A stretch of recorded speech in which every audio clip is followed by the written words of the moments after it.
Hey, what's going on, guys? My name is Ryan Kostrowski. This is Wisconsin Sports Talk. So we had a big day hitting the free agent market yesterday. So everybody who was whining day one because they didn't go out and make a big splash for Antonio Brown, that is not a championship type of move. We can move on from that. We had a good day yesterday. Very, very, very good day. Safe, solid, sound picks. A lot of those guys that are going day one for way too much money ultimately end up to bite you in the butt. These are good, solid core players from what we can tell. We haven't seen them play yet. Things could change. Maybe they got their contract and they come in fat and happy. We don't know that. But as of right now, these are picks that make a lot of sense and gives us a lot of reasons to be excited. So let's get into some real brief breakdown of what's been going on so far. And then I'm sure we'll have to come back and talk about this again soon as, the free agent signing period is just officially starting. Again, guys, this is Wisconsin Sports Talk. My name is Ryan. I talk Packers, Brewers, Bucks. Love all three teams. Born and bred in Green Bay, Wisconsin. Left for about 10 years, but came back. So living in the great state of Wisconsin. I love all three teams. Looking for more people to come on here and talk with me.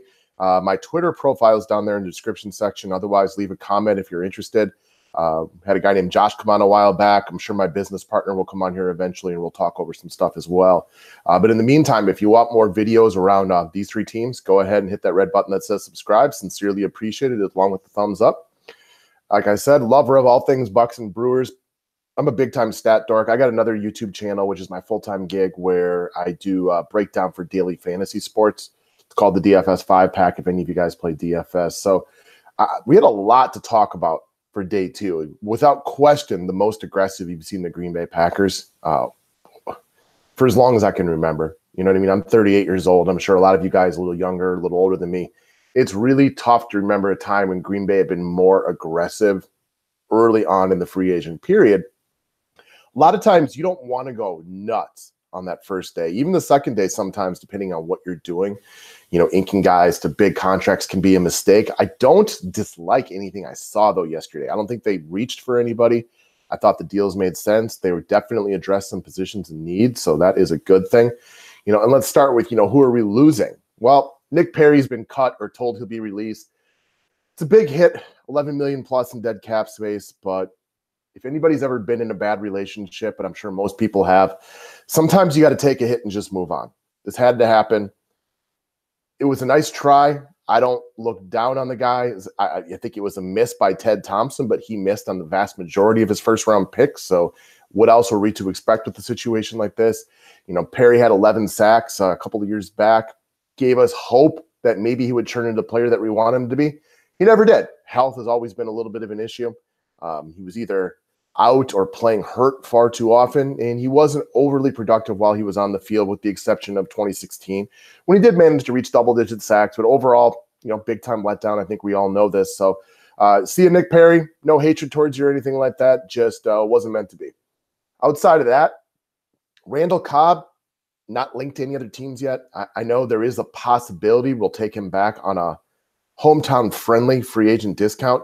He's been massively overpaid per his production the last couple of years, so I can't imagine there's anybody out there itching to give him a real, upper end type of deal. So it's possible Cobb ends up back here. We'll have to watch. Matthews, he's still around. Doesn't look like he's coming back to Green Bay. Again, not impossible to think that if we get some sort of major hometown discount that he'll come back, but unrealistically, that's not what we're looking for. I doubt Clay Matthews is back in the green and gold, and we can move on from that. Clay was a good player for Green Bay for a long time. Now he's lost a step. Obviously, he got really screwed over by the referees last year early on in the season when he was actually applying some of the pressure. And it is not crazy to see him back in green and gold this year. And as long as it's at the right price, I wouldn't mind that. We added a lot of pass rushing depth, and Matthews can still rush the passer. And if he's singled up in coverage constantly, I don't mind that one at all. So unlikely to see him back here, but it's not impossible. The one guy that I would like to have seen them tendered already that I really want to see them bring back would be Geronimo Allison. He's been productive when given the opportunity. I think we forgot that the Packers offense, while not great at any point last year, got worse when he left. You need guys out there that Aaron can trust. And I like Geronimo Allison. And most importantly, Aaron likes Geronimo Allison. Let's keep Aaron happy. This is going to become more of a ground and pound running team. I love where this football team is heading. I think the moves that we are making to try to win a different way I think it's going to work out very, very well. Again, maybe that's me being the eternal optimist that I am, but I like where that team's heading. But I do want to keep Aaron happy. He loves Devontae, but he likes Geronimo. And I think for what you have to pay him, that's good value. A bunch of the free agent receivers are already signed. There's not a lot of great options out there left. I'm sure we will see a jump in production from some of the young guys last year, but I see no reason that we can't afford to get Geronimo back here. Let's address the Antonio Brown, Le'Veon Bell situation. So we were never going to realistically get Antonio Brown. I think this is a byproduct of the fantasy football era. Big diva receivers like this, guys, they don't win championships. They just don't. I want you to really go back and take a look at where a number one, and again, Antonio Brown's amazing, so I'm not trying to poo-poo him at all, but when an aging elite wide receiver was the difference maker that teams needed. Randy Moss, no championships. Terrell Owens, no championships. Andre Johnson, no championships. Calvin Johnson, Steve Smith, like number one wide receivers really aren't the reason that championships are won. Jerry Rice and Michael Irvin, I don't really count them because they were part of great teams. And I'm sure if Randy Moss, well, he did have one opportunity. I'm sure if Andre Johnson was out there for Jerry Rice, some of those 49ers teams would have found a way to win.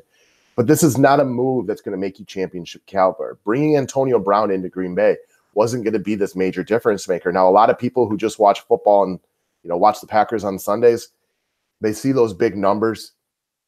They probably think it's a great thing. It's not what would have won a championship or brought it back to Green Bay. So we didn't want to push all that money in the direction of Antonio Brown. If it had been for minimal picks like the Raiders gave up on a 1 year, let's try it, I would have been okay with that. That I understand. But realistically, that was not the situation that was at hand. So let's move past the fact for everybody that was excited about the idea of getting Antonio Brown. It's over. It was never going to happen in the first place. Let's move on. Excuse me for 1 second while I get a sip of coffee. All right, now Le'Veon Bell, who has actually been officially signed by the Jets since I drew up this presentation last night. Look, I like Bell a lot.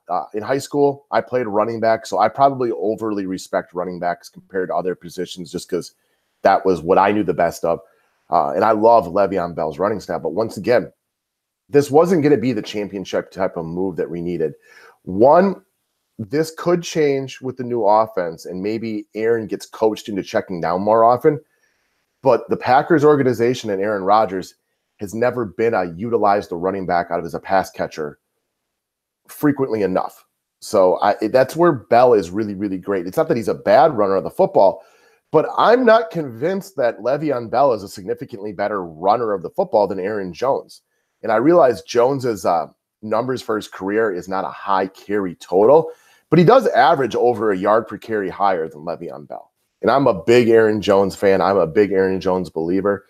I realize there's probably a reason they're hesitant to give him monster carries. Maybe it could be his size or whatever it might be. But I'm a big-time Aaron Jones fan.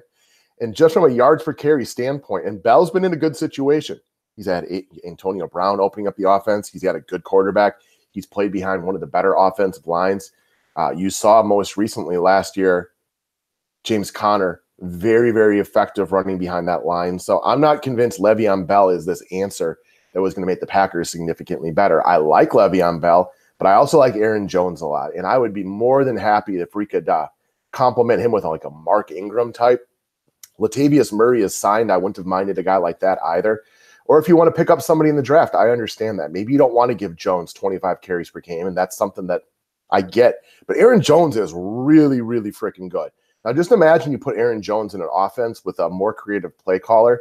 When Mike McCarthy actually utilized, which is maybe 4 or 5 plays last year, the horizontal portion of the field, you saw Aaron Jones break touchdowns on 2 or 3 of them, not just everything going right up the middle. So I'm extremely excited about what we got going forward right there. And Le'Veon Bell wasn't going to be what we needed. So I love the guy. I think he's amazing. But I think that's more of these are like fantasy football plays versus what we need from a real life perspective. So who did we get? Like it or hate it, because oftentimes going super aggressive in the early parts of free agency is not an effective way to win. I would say well over half of these people signed in the first 2 days usually end up being regretted by the teams that sign them. I like what we did as far as adding depth, where we added the depth, addressing positions of need, something that we desperately wanted Ted Thompson to do for a decade, to actually address the situations of need and not just thinking you're going to draft a dude right out of college and he'll be a difference maker. We really went out and addressed positions of need, which is awesome. I know that's why a lot of Wisconsin residents are fired up right now, and you should be. This is a good idea to go after things that you're deficient at. It's so logical. And I think in Green Bay, like so many years of Ted Thompson and Mike McCarthy, we forgot about just the joy of seeing logical moves, even if they don't work. We are on the backside of Aaron's career, like really, really addressing the back portion of what you could still be considered his prime. We haven't seen him looking like his prime in 2 years, but I will chalk up terrible coaching and injuries to that. I think he's a great opportunity for a bounce back year. But we're looking to go run heavy and play defense. And I think of back in the day when I used to play a lot of online Madden, and it was really easy just to throw on every down and get into those types of pissing contests when you're playing guys online. But ultimately, I felt like my winning percentage would go up when I would concentrate on the running game and playing good, solid defense. You wear down your opponent. You kind of kill their spirit a little bit. And I think that's what you'll see out of Green Bay a lot this year. You're going to see way more games where Aaron throws 30 times or less than you have throughout the Mike McCarthy era. It doesn't look like this coaching staff is just going to go out there and just say, Aaron, do whatever you want. And I think we need that. I think Aaron wants to be coached. I know he said he wants to be coached. He hasn't been coached in a long time. You saw that throughout the Mike Sherman, Brett Favre days. And those were Brett Favre's worst days. He wasn't coached. He was just told he can do whatever he wants. I don't think we're going to have that problem anymore. So even if these free agent moves don't work, I still love the fact that we are in and we're trying to be aggressive. If any of you guys play poker, I used to play poker for a living way back during the poker craze. When you're in a tournament and you have no good cards for a while and the blinds are increasing and you're getting farther and farther away, eventually you have to look at your stack and realize you got to make a stand. It may work, it may not work, but what doesn't work is just trying to do the same thing over and over again and hoping it, equates to success. So we made some moves. Even if they don't work, I like the aggression and I like being aggressive. I guess double up on the same word in trying to make this team better right away. So I expect really good things from this team moving forward. Still yet to be seen. It's all unproven. So I'm just theorizing and being optimistic at this point. But I love what we did yesterday. So let's just break down these picks that we did, or these signings that we had yesterday. I guess officially they'll be signed yet, and what we think they can bring to Green Bay. And again, I'm not going to pretend like I'm an expert on each and every one of these players. Didn't have an opportunity to go back and watch game film, nor as a regular citizen am I really privy to lots of game film where I could go back and watch guys like Za'Darius Smith. What I've read about him, what I've heard talked about him, everything that I've seen from him, this is the type of player that we were looking for. Had a nice breakout season last year. He's very versatile, and I saw this over and over again yesterday. And I think the number one key that we like about him is he's a versatile type of pass rusher, which means he's effective from both the inside and the outside. Mike Pettin massively desires to get pressure up the middle. And from those of you who maybe just are casual football fans and don't watch, 15 hours of football every week like I do, pressure up the middle does not give a guy a way to escape. You've seen it a million times before. Now, we have a mobile quarterback in Aaron Rodgers, but how many times have you seen pressure come from the side? He sidesteps it. That guy runs 10 yards past him because he can't control it. And it's just easy to evade. Think about the big-time Randall Cobb touchdown to the Bears to get into the playoffs after Aaron's injury 5 or 6 years ago, whenever that was. On the flip side, when you get pressure up the middle, there's not a lot a quarterback can do with that. It's also easier as a pass rusher when you're up the middle. The line that you have on the quarterback makes it harder for him to evade you. So that's what Mike Pettin desires. That's something that Smith can bring to this. So again, this is a really good fit. Breakout year last year. And number one thing, the guys that we signed aren't 31, 32. These are guys in their mid-20s. They still have room to grow. They're just reaching their peak or still coming into their prime of their career and everything like that. So it seems like an excellent signing. Listen to the other touts on other stations. They like this pick a lot. You can usually tell what other people think. And if it's pretty well liked by everybody, it makes it a solid and sound investment from the Green Bay Packers. I like it. All right, next up, we got Adrian Amos. Nothing not to like here. One, let's go back and touch on the subject again of we addressed a position of need. Safety has been a glaring weakness of the Green Bay Packers pretty much since Nick Collins had a career-ending injury. We miss you, Nick. Great player, underrated. We missed him big time. Now, I didn't mind Clinton Dix, and it's not crazy to think haha ends up back in a Green Bay uniform. Not likely, but it's not crazy to think that. But Adrian Amos, by all accounts, is another guy in his mid-20s, coming into the prime of his career. Versatile safety that not is only is very good at stopping big plays, but is also good at coming down in the box and hitting guys. Let's bring a little nasty to the defense, which is something that we've been desperately lacking for many, many years. And again, from what I've read about all these defensive guys that we got yesterday, they're all extremely versatile, which fits well into what Mike Pettin is looking to do. In 2017, Pro Football Focus had Amos as an all-pro. So he filled a desperate need for us. Quality player, and we get him from a rival. If we can hurt the Bears defense and make ours better at the same time, I'm all aboard. So by all accounts, this guy is getting a really high grade by the pundits for what they think of him. I'm all on board. This was something that we needed, and we didn't have to go out and pay Landon Collins money for him. I don't have his contract numbers handy, but we got a guy that by all accounts is a very quality ball player and should help the Green Bay Packers right away. Next up, I mean, it came fast and furious yesterday morning. It was pretty darn exciting, not going to lie. I was pumped up looking at all the casual football fans whining on Facebook and Twitter the day before about how we're not making any big splashes. They pretty much shut the hell up yesterday, didn't they? This was a lot more exciting. And again, I think where if you're just a casual football fan, some of these guys may not come off as really sexy plays. And you think of a guy like Antonio Brown that's been a #1 fantasy football draft pick over and over again. That seems like the kind of play that you want, but these meat and potatoes type of fellas that go out there and do the dirty work that you need, these are really, really good sound moves for us. So Preston Smith, another guy that brings more pass rushing. I think a big thing for me is dude in 4 years never missed a game. Now, we've watched the Packers have a ton of injury issues, more so than probably any other franchise over the past 10 years, probably a byproduct of our training regimen. So I hope we can fix that. I mean, don't get me wrong. There's always going to be injuries in football. It's a violent game, but we've had it really, really bad every single year, which leads me to believe it's something that we're doing. But I love the fact that Smith has never missed a game. Green Bay has been lacking pressure for a very, very long time. Honestly, I can't remember the last time. Maybe the Super Bowl year our defense played well. And then other than that, I feel like I really have to go back to the years of Reggie White before I remember us getting pressure on a consistent basis. So signing both of these Smith gentlemen, I couldn't find the stat. It was something I read while scrolling yesterday, and I couldn't find it again.